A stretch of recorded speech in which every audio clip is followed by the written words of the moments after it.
I instantly fell to my knees in front of him. And I knew that I was falling in the presence of God. Crystal McVeigh wasn't having a dream.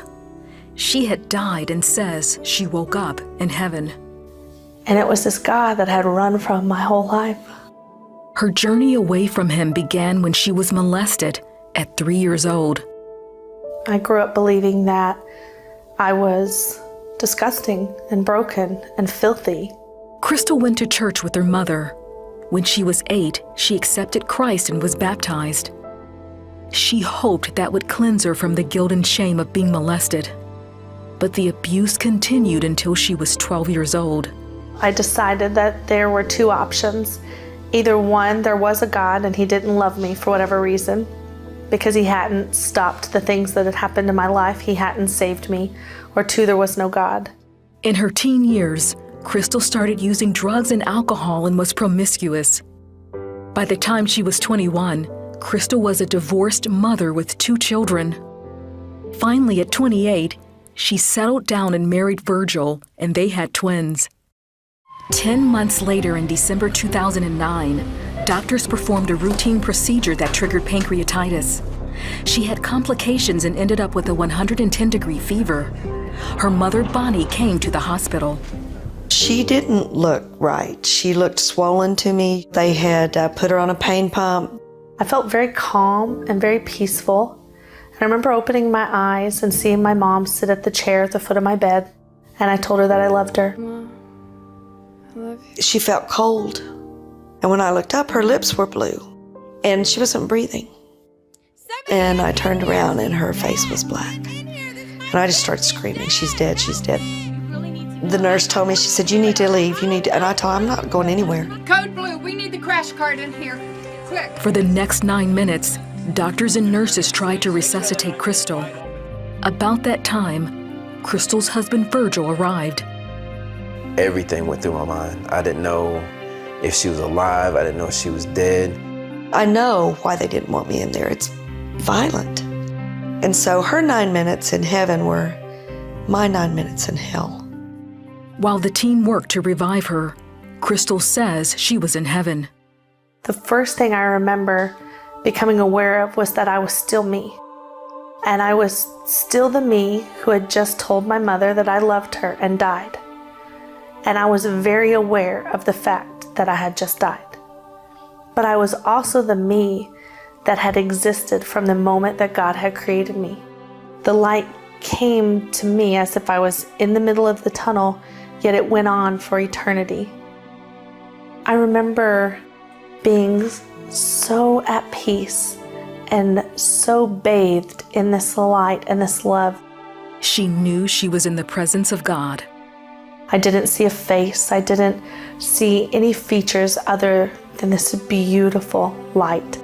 And words like amazing and perfect and beautiful, they fall so drastically short. I could not get enough of him. I could not breathe enough of him in. I could not get close enough to the light, and the light was all over me. Then, Crystal says she tried to ask God a question. I wanted to know why he didn't love me, or why he lets bad things happen. And yet as I stood in front of him and I faced him and I fell to my knees and I raised my hands, the question I called out to him was, why didn't I do more for you? Because in an instant, he revealed his true self to me, which is love. I had never truly worshiped God ever in my entire life, but I fell in front of him and I worshiped him. Spirit of God in the clear running water, blowing to greatness the trees on the hill. Spirit of God in the finger of morning, fill the earth, bring it to birth and blow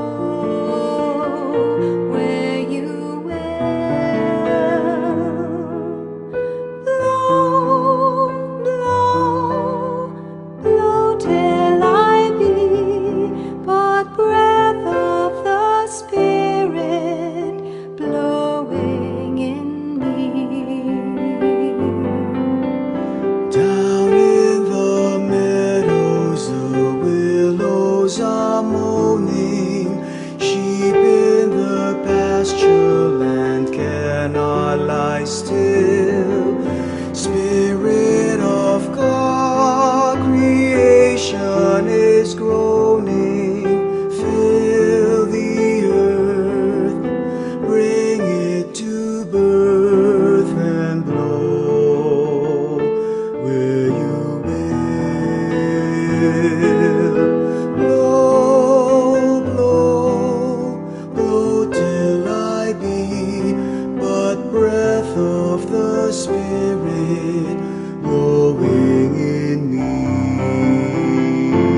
The person that died in that hospital room was not the same person who came back in so many different ways. But the difference is that I know that there is a God who loves us. I know that there is a Father who really is listening to us, who really is holding us. People often ask me, what is your message? What message did he send you back with? And it is so simple that it just doesn't matter who we are, where we've been, what's been done to us, what we've done, that his love is so vast and so great that it encompasses everything.